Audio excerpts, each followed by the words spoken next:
Avez-vous déjà eu l'impression que la vie vous faisait attendre trop longtemps? Que la promesse que Dieu vous a faite semble de plus en plus lointaine? L'histoire de Caleb est pour vous. Il connaissait le désert, l'épreuve, l'attente, mais il n'a jamais perdu la foi. Alors que d'autres doutaient, lui croyait. Tandis que d'autres abandonnaient, il continuait. Si vous vous êtes déjà senti frustré, si vous avez vu d'autres réaliser ce que vous espérez encore, je veux vous dire que Dieu ne vous a pas oublié. Caleb nous enseigne que les promesses de Dieu n'expirent pas et sa fidélité est plus grande que n'importe quel obstacle. C'est l'histoire d'un homme qui attendait 40 ans sans perdre espoir, qui a affronté les géants sans crainte, ou qui a vaincu l'impossible, parce qu'il savait que ce que Dieu promet, Dieu l'accomplit. Et s'il l'a fait avec Caleb, il le fera avec vous aussi. Préparez-vous, car cette histoire va changer votre façon de voir l'attente, le combat et la victoire. Si vous aimez les histoires bibliques et souhaitez que davantage de personnes connaissent la puissance de Dieu, abonnez-vous à la chaîne maintenant et activez la cloche pour ne manquer aucun épisode. Laissez également dans les commentaires « Je crois aux promesses de Dieu », car par ce simple geste, vous aiderez davantage de personnes à trouver ce message et à être bénies. Découvrons ensemble l'incroyable histoire de Caleb. Commençons. 1. Né en esclavage, mais avec l'esprit d'un guerrier. Sous le soleil brûlant d'Égypte, dans une terre où les cris des esclaves hébreux se mêlaient au bruit des fouets et au poids insupportable des pierres qu'ils soulevaient pour les pharaons, est né un enfant qui allait changer l'histoire d'Israël, Caleb. Dès son plus jeune âge, Caleb a vu de ses propres yeux la brutalité avec laquelle les Égyptiens traitaient leur peuple. Les Hébreux travaillèrent sans relâche, jour et nuit, à construire des villes et des monuments pour le Pharaon. Leur dos était marqué par la souffrance, mais leur cœur battait toujours avec l'espoir de la promesse faite à Abraham, une terre où ils seraient libres, une terre où ils ne seraient pas des esclaves, mais une nation puissante sous la bénédiction de Dieu. Son père, Jéphuné, était un homme de la tribu de Juda, l'une des tribus les plus importantes d'Israël. Enfant, Caleb entendait parler des promesses de Dieu, de la façon dont il avait guidé ses ancêtres, de Joseph, l'homme qui avait été prince en Égypte, mais dont le souvenir semblait désormais oublié des nouveaux pharaons. Pendant que d'autres enfants jouaient parmi les pierres et la poussière du désert égyptien, Caleb écoutait les anciens parler de la terre qui leur appartiendrait un jour. « Dieu nous a promis Canaan », disait-il d'une voix tremblante, « un pays où coule le lait et le miel. » Mais à mesure qu'il grandissait, Caleb commençait à voir les gens s'habituer à l'esclavage. Certains se sont résignés, d'autres ont simplement survécu, et seuls quelques-uns ont gardé l'espoir d'une libération. Mais Caleb ne voulait pas accepter une vie enchaînée.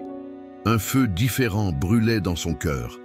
Même s'il était esclave, il avait l'esprit d'un guerrier.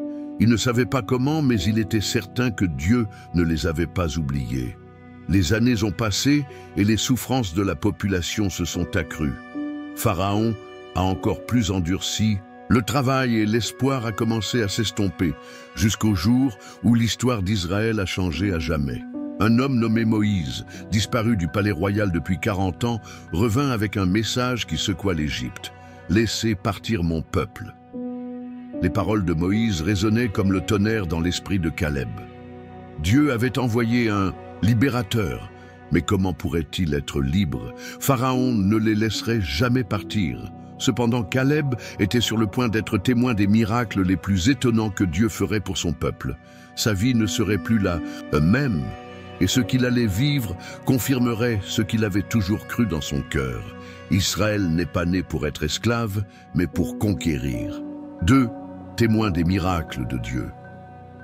Les nuits en Égypte étaient inquiétantes. On pouvait entendre le murmure du peuple hébreu dans chaque maison, dans chaque coin. Tous se demandant si cet homme appelé Moïse avait vraiment été envoyé par Dieu. Mais Caleb n'avait aucun doute. Quelque chose en lui disait que le temps de l'esclavage était sur le point de prendre fin. Et puis, une nuit, tout a changé. Moïse apparut de nouveau devant Pharaon, cette fois non pas avec des supplications, mais avec l'autorité de Dieu. Et lorsque Pharaon refusa de libérer le peuple, Caleb fut témoin de l'impossible. Les plaies commencèrent à s'abattre sur l'Égypte. Premièrement, les eaux du Nil étaient tachées de sang. Les Égyptiens criaient de désespoir, mais Caleb et son peuple regardaient avec étonnement. Puis les grenouilles sont arrivées partout, des nuages de moustiques, des essaims de criquets qui ont dévoré les récoltes. Le bétail est mort et une obscurité épaisse a recouvert la terre pendant des jours. Caleb observait chaque signe, sachant que Dieu montrait sa puissance. Mais le dernier fléau fut le plus terrifiant. Moïse a prévenu que l'ange de la mort passerait par l'Égypte et que seuls ceux qui marquaient leurs portes avec le sang d'un agneau seraient en sécurité. Caleb et sa famille obéirent. Cette nuit-là, le silence fut rompu par les cris de lamentation des Égyptiens. Pharaon n'en pouvait plus et le cœur brisé, il a laissé partir le peuple de Dieu. Le soleil n'était pas encore levé lorsque Caleb et des milliers d'Israélites commencèrent leur exode. Pour la première fois après des générations d'esclavage, ils marchaient comme des hommes libres. Mais la joie s'est vite transformée en peur lorsqu'ils ont réalisé que Pharaon avait changé d'avis et qu'il les poursuivait avec sa puissante armée. Devant eux, la mer Rouge s'étendait comme un mur impossible à franchir. Derrière, les chars de guerre égyptiens approchaient rapidement. La ville a paniqué, mais Caleb a tenu bon. Il avait vu Dieu humilier l'Égypte et il savait qu'il ne les avait pas amenés là pour y mourir. Alors Moïse leva son bâton et Caleb vit l'impensable. La mer divisée en deux, formant une route sèche par laquelle traversait toute la ville. À chaque pas, Caleb sentait le vent provenant des murs d'eau de chaque côté. C'était un miracle. Lorsque le dernier Israélite posa le pied sur la terre ferme, Moïse leva de nouveau la main et, en un instant, les eaux se refermèrent, ensevelissant l'armée égyptienne. Caleb n'arrivait pas à y croire. Non seulement ils étaient libres, mais ils avaient été témoins de la puissance de Dieu à son meilleur. Ce jour-là, Caleb comprit quelque chose qui marquerait sa vie à jamais. Dieu n'abandonne jamais ceux qui lui font confiance. Il avait vu de ses propres yeux et maintenant, plus que jamais, il était prêt pour ce qui allait arriver. Un instant, si cette histoire vous touche, faites une pause une seconde et vérifiez si vous êtes déjà abonné à la chaîne. C'est entièrement gratuit. Vous ne manquerez donc plus d'histoires comme celle-ci. Et si vous pensez que ce message peut être une bénédiction pour quelqu'un, partagez-le dès maintenant. Votre action peut faire connaître à davantage de personnes la puissance de Dieu. 3. La loi de Dieu et l'alliance avec Israël. Après la traversée miraculeuse de la mer Rouge, le peuple d'Israël s'est déplacé dans le désert avec un sentiment de liberté qu'il n'avait jamais connu auparavant. Caleb marchait d'un pas ferme, sentant le vent du désert lui murmurer un nouveau destin. Cependant, le frisson de la libération fut bientôt mis à rude épreuve par les conditions routières difficiles. La faim, la soif et l'incertitude ont commencé à mettre à l'épreuve la foi de beaucoup. Bien qu'ils aient vu de leurs propres yeux les merveilles de Dieu, les gens ont commencé à murmurer. Ils se plaignaient, désiraient ardemment la nourriture égyptienne et doutaient des provisions divines. Mais Caleb, le cœur plein de foi, gardait la certitude que le Dieu qui les avait fait sortir de l'esclavage ne les abandonnerait pas dans le désert. Il savait que chaque pas qu'il faisait partie d'un objectif plus grand. Dans sa fidélité, Dieu a pourvu à son peuple de manière étonnante. Quand la soif les consumait, fait couler l'eau du rocher. Quand la faim les affaiblissait, il fit pleuvoir la manne du ciel et leur envoya des cailles pour les nourrir. Caleb comprit que Dieu non seulement les avait délivrés, mais qu'il leur enseignait également à dépendre entièrement de lui. Finalement, après des mois de voyage, la ville atteint le pied d'une imposante montagne, Mont Sinaï. Là, Moïse leur ordonna de se préparer, car Dieu lui-même leur parlerait. Caleb sentit que quelque chose d'important était sur le point de se produire. Les journées de préparation étaient solennelles. Personne ne pouvait toucher la montagne, car la présence de Dieu descendrait dessus avec une puissance indescriptible. Puis, le jour fixé arriva. Du haut du Sinaï, Un rugissement choquant secoua la terre. Des éclairs ont traversé le ciel. Un nuage dense a recouvert la montagne et un son de trompette céleste a résonné dans les airs. C'était la voix de Dieu se manifestant devant son peuple. La peur s'emparait de beaucoup, mais Caleb, avec son cœur ferme, savait qu'il assistait à un moment unique dans l'histoire. Dieu était en train d'établir son alliance avec Israël. Moïse gravit la montagne et y resta 40 jours. Pendant que Dieu lui donnait les tables de la loi, les 10 commandements qui guideraient Israël en tant que nation sainte.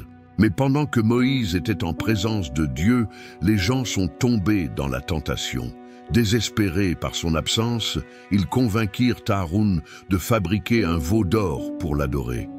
Caleb regarda avec indignation ceux qui avaient été témoins des miracles de Dieu se prosterner devant une idole fabriquée par des mains humaines. Lorsque Moïse descendit de la montagne et vit ce que le peuple avait fait, sa fureur était incontrôlable. Il a brisé les tables de la loi et a affronté le peuple pour sa trahison envers Dieu. Ce jour-là, Israël comprit qu'il ne suffisait pas d'avoir quitté l'Égypte. Maintenant, l'Égypte devait quitter son cœur. Dieu, dans sa miséricorde, a renouvelé son alliance. De nouvelles tables furent sculptées et Moïse revint avec son visage brillant, reflétant la gloire du Seigneur. Les gens devaient apprendre que la liberté ne consistait pas seulement à quitter l'esclavage, mais aussi à marcher dans l'obéissance et la sainteté. Caleb l'a compris mieux que quiconque.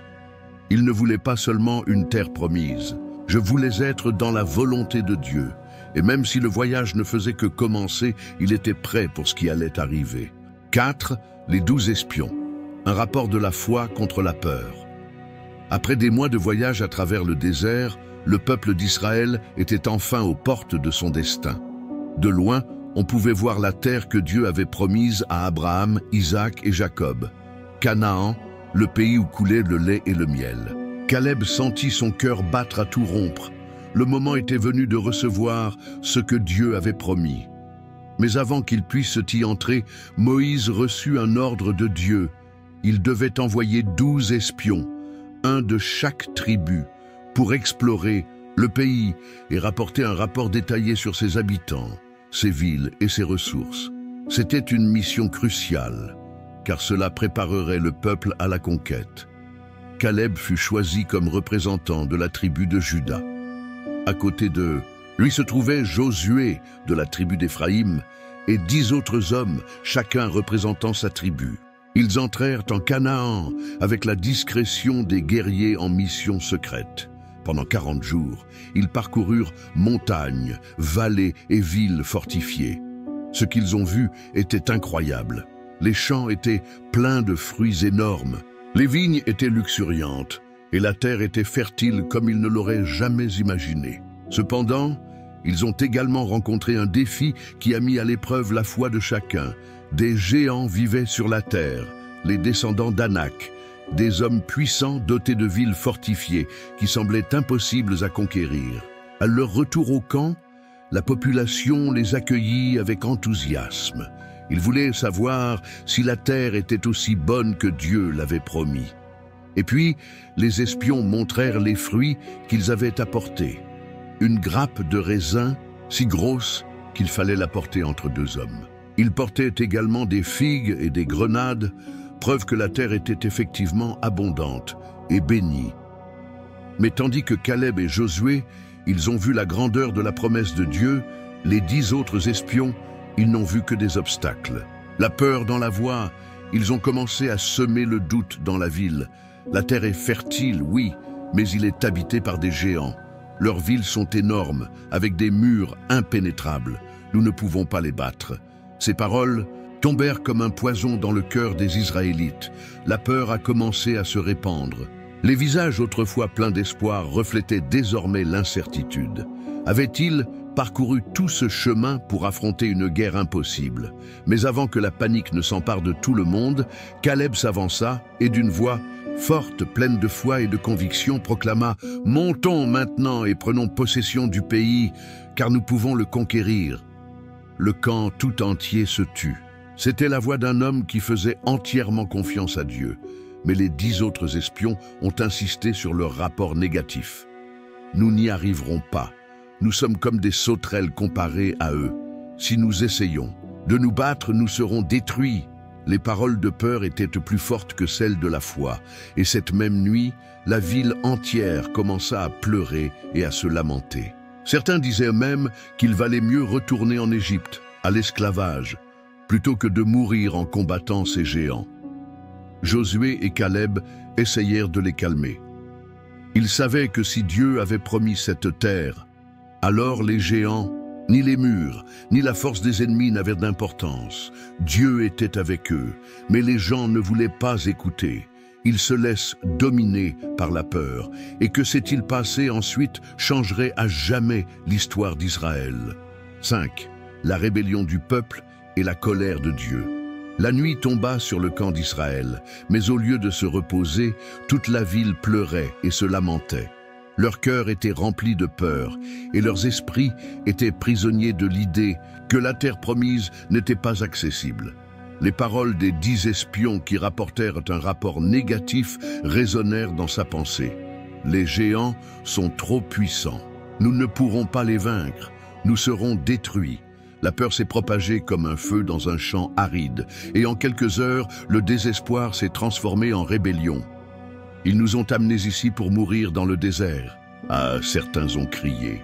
Revenons en Égypte, là au moins nous avions de la nourriture et un endroit où vivre. D'autres ont dit, élus un nouveau chef et retournons à l'esclavage. Ces mots furent comme des poignards dans le cœur de Caleb. Comment pouvaient-ils douter de Dieu après tout ce qu'ils avaient vu? Ne se souvenaient-ils pas de la séparation de la mer Rouge? Ne se souvenait-il pas de la manne qui tombait du ciel chaque matin? Ne se souvenait-il pas de la colonne de feu qui les guidait la nuit? Alors Caleb et Josué, remplis d'angoisse, déchirèrent leurs vêtements et ils se sont levés au milieu de la ville. D'une voix ferme, ils essayèrent de les raisonner. « La terre que nous explorons est bonne », s'exclama Josué. « Dieu nous l'a promis et s'il est content de nous, il nous le donnera. N'ayez pas peur de l'ennemi. » Caleb ajouta hardiment, « Ne vous rebellez pas contre le Seigneur. Les habitants de Canaan sont peut-être forts, mais Dieu est avec nous. Ils sont comme du pain pour nous. » La ville resta silencieuse un moment. Ses paroles étaient puissantes, mais la peur régnait toujours sur leur cœur. Et ce qui s'est produit ensuite a été l'une des plus grandes épreuves d'incrédulité de l'histoire d'Israël. « Tuons-les à coups de pierre !» criaient des hommes en colère.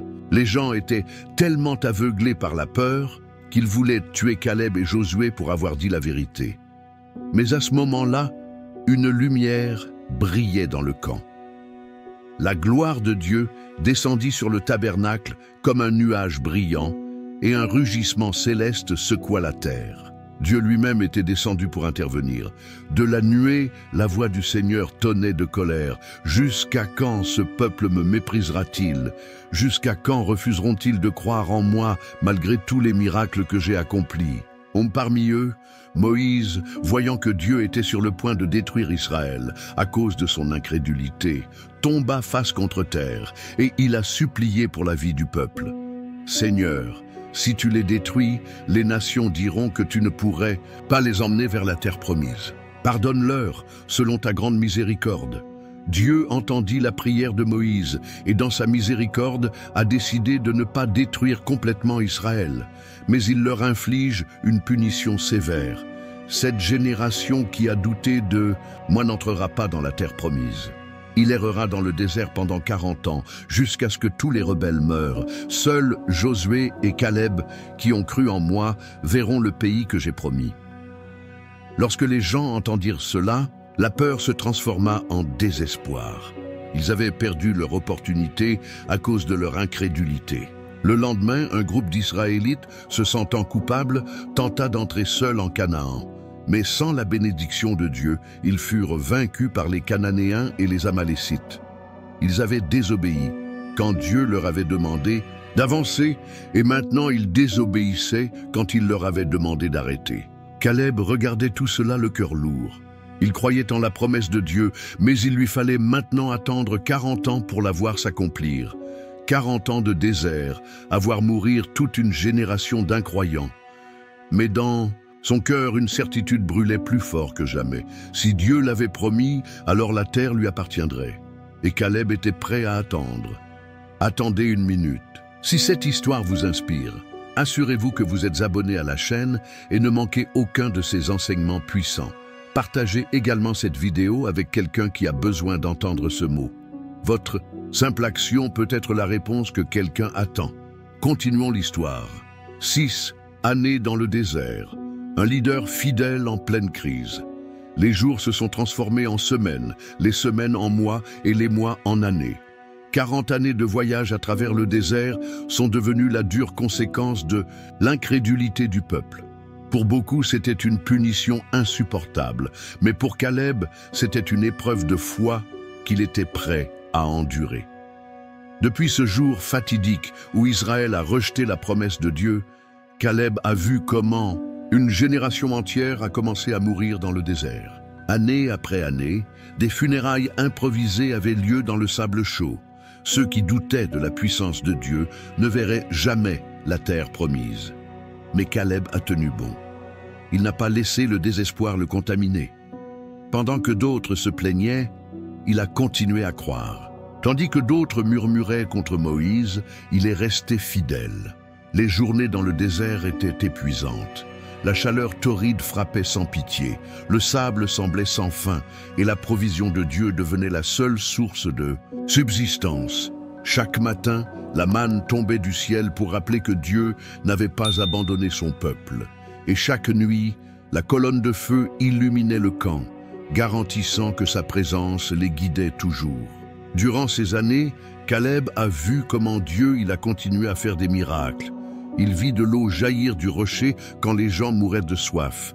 Il a vu des serpents venimeux attaquer les rebelles et comment Dieu leur a donné une issue grâce à un serpent de bronze élevé sur une perche.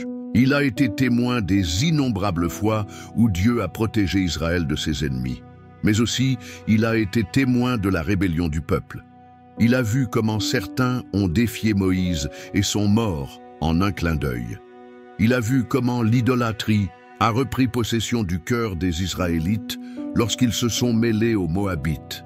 Il a vu le prix de la désobéissance et a compris quelque chose de très important. Seuls ceux qui resteraient fidèles à Dieu entreraient dans la terre. Promise. Durant ces années, Caleb, il est devenu un leader silencieux. Bien qu'il n'ait pas le titre de commandant, son exemple était plus éloquent que n'importe quel mot.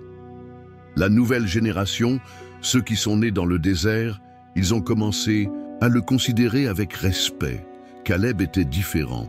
Il n'avait pas le cœur amer comme les anciens qui avaient raté l'occasion d'entrer en Canaan. Il avait encore du feu en lui. Finalement, les années passèrent et la génération incrédule a disparu. Moïse, le grand dirigeant d'Israël, savait aussi que son temps touchait à sa fin.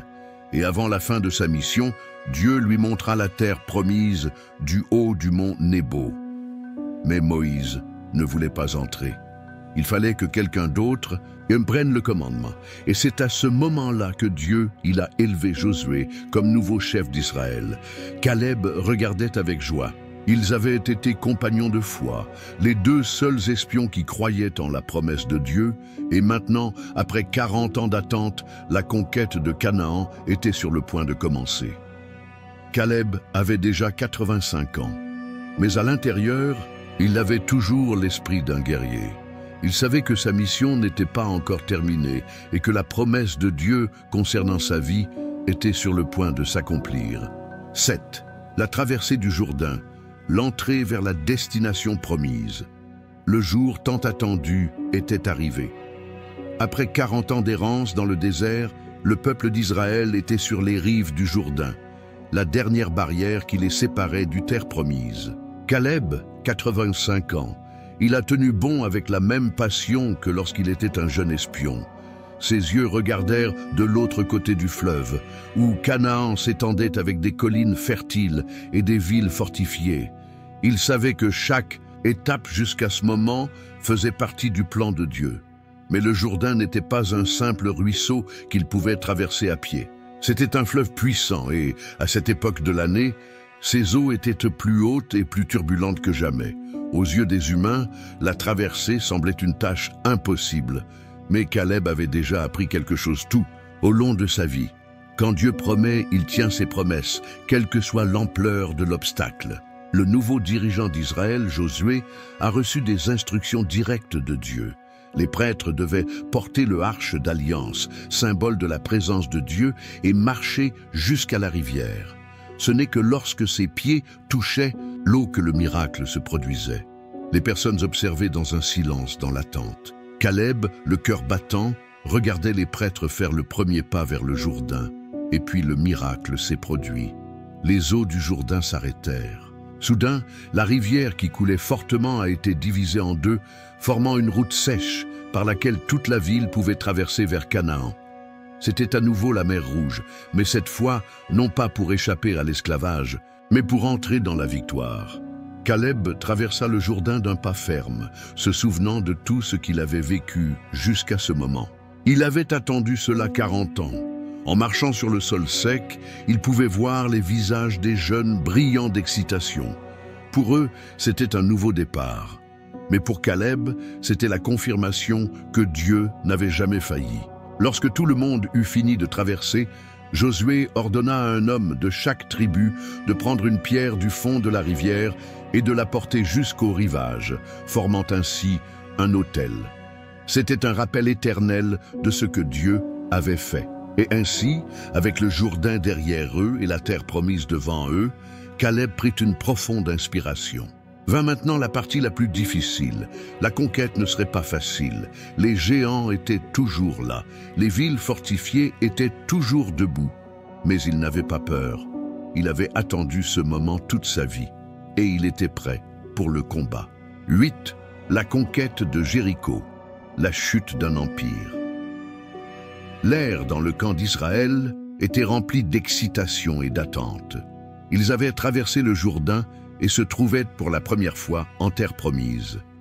Mais devant eux se trouvait un obstacle imposant. Jéricho, l'une des villes les plus puissantes et fortifiées de tout Canaan. Ses murs étaient énormes, apparemment impénétrables, et ses guerriers expérimentés étaient prêts au combat. Caleb resta ferme parmi les hommes de sa tribu. Il n'avait pas peur. Il se souvient bien du moment où, il y a 40 ans, avec Josué, il a vu le pays et a cru en la promesse de Dieu. Maintenant, le moment était venu. Jéricho serait le premier pas vers la conquête totale de Canaan. Josué, le nouveau chef d'Israël, reçut des instructions directement de Dieu. Il n'y aurait pas de siège prolongé, ni de guerre conventionnelle. Dieu lui-même remettrait la ville entre ses mains. Pendant 6 jours, ils défileront, une fois par jour dans la ville, dans un silence complet, les prêtres portant l'arche de l'Alliance et sonnant des trompettes. Mais le 7e jour, ils marcheront 7 fois, et au son de la dernière trompette, tout le peuple criera de toutes ses forces. Alors, les murs tomberont. Aux yeux des humains, le plan semblait fou. Comment pourrait-il abattre les murs avec des trompettes et des cris? Mais Caleb, qui avait vu à maintes reprises les miracles de Dieu, je savais que la bataille était déjà gagnée avant qu'elle ne commence. Jour après jour, le peuple marchait. Depuis les murs, les habitants de Jéricho les regardaient avec moquerie et mépris. Mais Israël n'a pas répondu. Ils suivirent à la lettre les ordres de Dieu. Caleb marchait d'un pas sûr, sachant que chaque tour de la ville était le signe que la victoire était proche. Le 7e jour arriva. Très tôt, le peuple commença à marcher autour de Jéricho.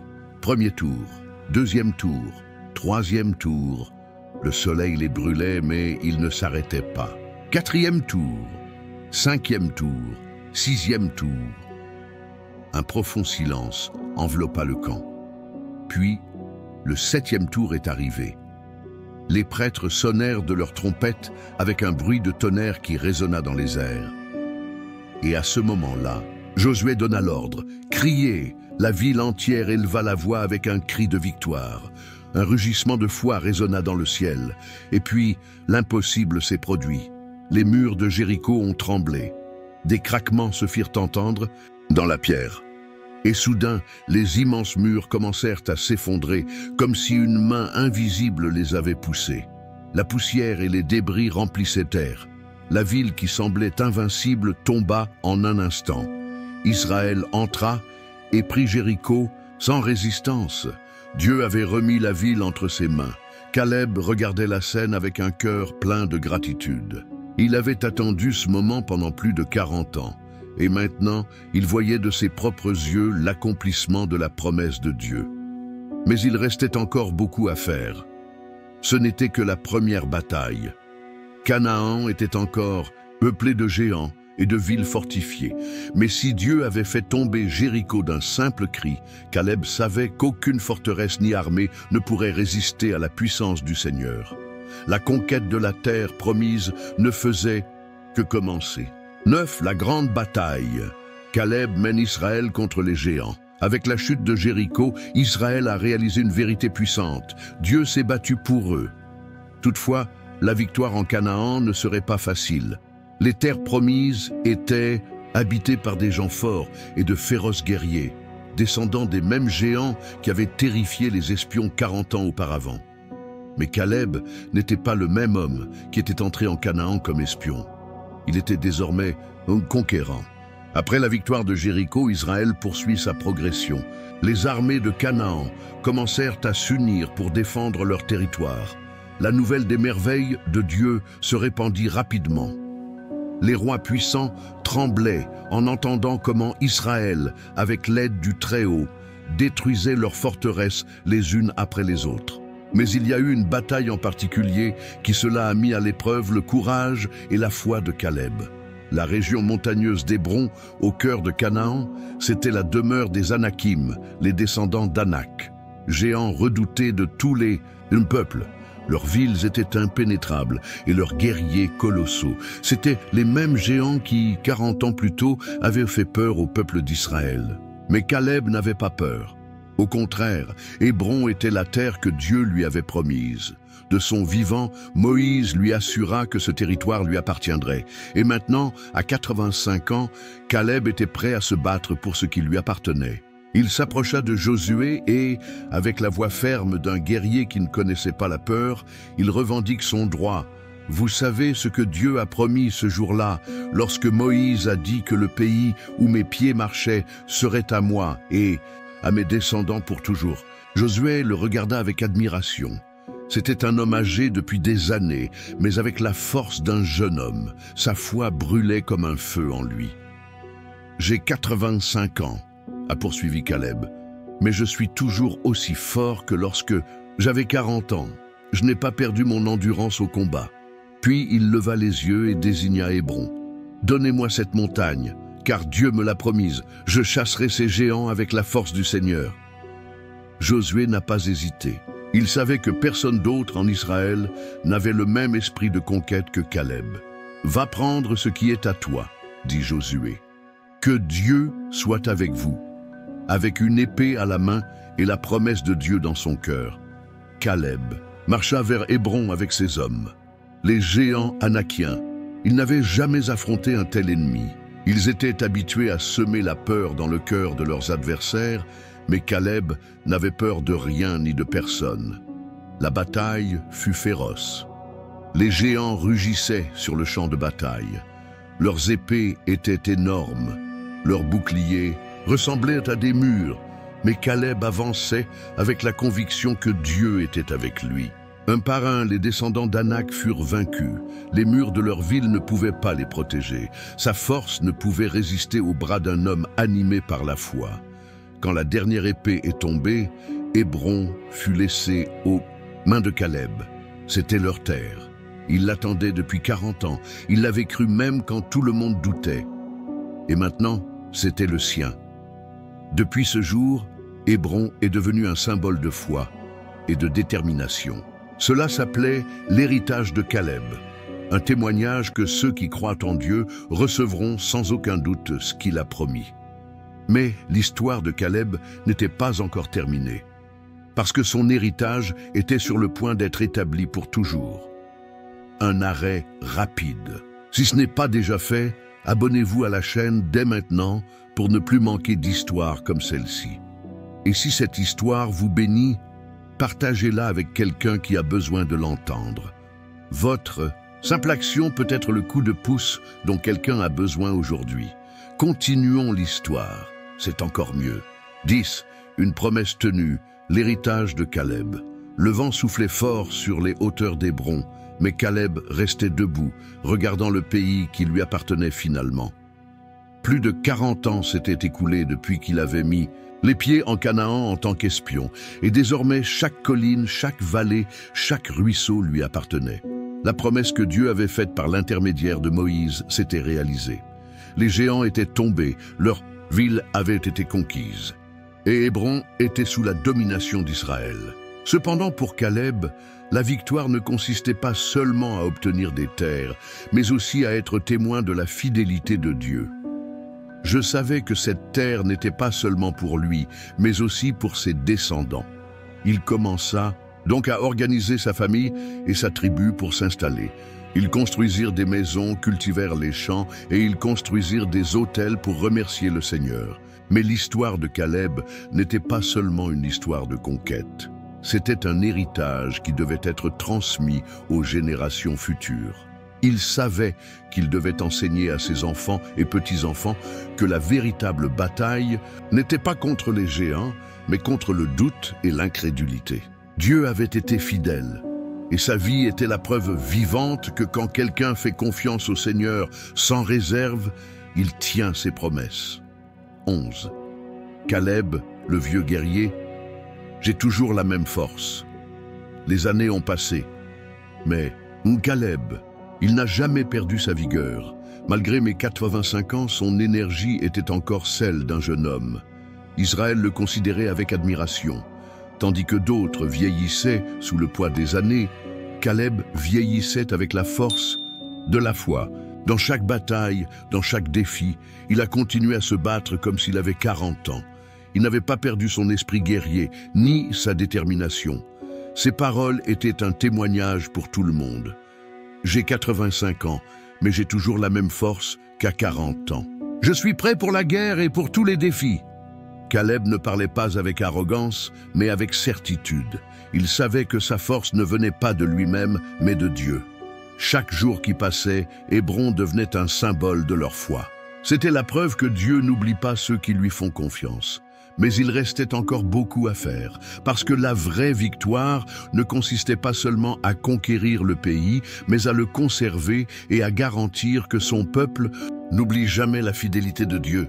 12. La victoire sur les Anakim, le dernier obstacle à la promesse. Même si Hébron appartenait déjà à Caleb, il y avait encore quelques menaces dans la région.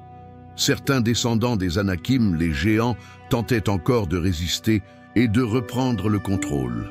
Mais Caleb, je n'étais pas disposé à le permettre. Pour lui, une victoire incomplète ne suffisait pas. Alors, il rassembla ses hommes, il prépara son épée et repartit au combat. Les collines d'Hébron résonnaient des cris de guerre. Les géants résistèrent farouchement, mais la détermination de Caleb était inébranlable. Finalement, après une dernière bataille brutale, les Anakim furent complètement expulsés. Hébron n'avait plus d'ennemis. La terre lui appartenait entièrement, comme Dieu l'avait promis. Caleb, couvert de poussière et de sueur, il leva les yeux au ciel et remercia Dieu. Il n'y avait plus rien à craindre. La promesse avait été tenue. 13.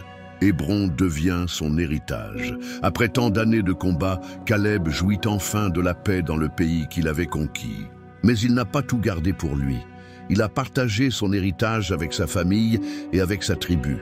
L'une des choses les plus choquantes fut qu'il donna à sa fille Aksa un pays avec des sources d'eau. Il voulait non seulement qu'elle ait un territoire, mais qu'elle ait accès à la source de la vie, une bénédiction qui assurerait son bien-être pour des générations. Hébron est devenu un symbole non seulement de victoire, mais aussi de foi, de persévérance et de fidélité à Dieu. Caleb n'était ni un roi ni un prêtre, mais son histoire inspirerait des générations entières. 14. Caleb, un exemple. Et pour les générations futures, Au fil du temps, le nom de Caleb est devenu synonyme de foi inébranlable. C'était l'homme qui ne se laissait pas envahir par la peur quand tout le monde doutait. L'homme qui a attendu 40 ans sans perdre espoir. L'homme qui a combattu les géants et les a vaincus avec la force de Dieu. Son histoire a été racontée aux enfants et aux jeunes d'Israël pour rappeler que lorsque Dieu promet quelque chose, peu importe le temps qui passe, il la tient toujours. Hébron n'était pas seulement un territoire, c'était un témoignage que la foi ouvre des chemins dont il semble n'y avoir aucune issue. Ainsi, Caleb a laissé un héritage qui a transcendé les générations. 15. Un héritage éternel, la foi qui conquiert les géants. Les années ont passé et Caleb s'est enfin reposé, laissant un héritage indélébile. Mais son histoire n'a jamais été oubliée. Chaque fois qu'un Israélite traversait Hébron, il se souvenait du vieux guerrier qui combattait avec un cœur de jeune homme. Chaque fois que quelqu'un faisait face à un défi, il se souvenait de Caleb et de sa foi inébranlable. Parce que la véritable histoire de Caleb ne concernait pas les guerres ou les conquêtes, mais celle d'un homme qui croyait en Dieu, alors que tout le monde doutait. Un homme qui affrontait les géants sans crainte. Un homme qui a attendu patiemment et n'a jamais cessé de faire confiance. Un homme qui nous enseigne que lorsque Dieu fait une promesse, rien ni personne ne peut empêcher qu'elle se réalise. Parce que la foi qui conquiert les géants est encore vivante aujourd'hui, et l'histoire de Caleb continue d'inspirer ceux qui sont prêts à croire. L'histoire de Caleb n'est pas seulement une histoire du passé, c'est un message pour vous. Aujourd'hui, peut-être avez-vous attendu des années, lutté contre des géants invisibles, et avez-vous le sentiment que la promesse que Dieu vous a faite ne s'est pas encore réalisée. Mais écoutez-moi bien, si Dieu l'a promis, il le paiera. Caleb nous a enseigné que la vraie foi n'abandonne pas, qu'attendre n'est pas une perte mais une préparation, et que les promesses de Dieu n'ont pas de date d'expiration. Si le désert vous a fatigué, si les voix de la peur tentent de vous arrêter, rappelez-vous, peu importe le temps qui passe ou la taille des géants, ce que Dieu a pour vous, personne ne peut vous l'enlever. C'est maintenant votre heure. Il est temps de croire comme Caleb, d'avancer sans crainte, de prendre avec foi ce que Dieu a déjà déclaré pour votre vie. Parce que la foi, qui a vaincu les géants, est encore vivante aujourd'hui, et elle est en vous. Maintenant, je veux en savoir plus sur toi. Qu'avez-vous pensé de l'histoire de Caleb ? Écrivez votre opinion dans les commentaires, car avec ce simple acte, vous aiderez plus de personnes à trouver ce message et à être bénis.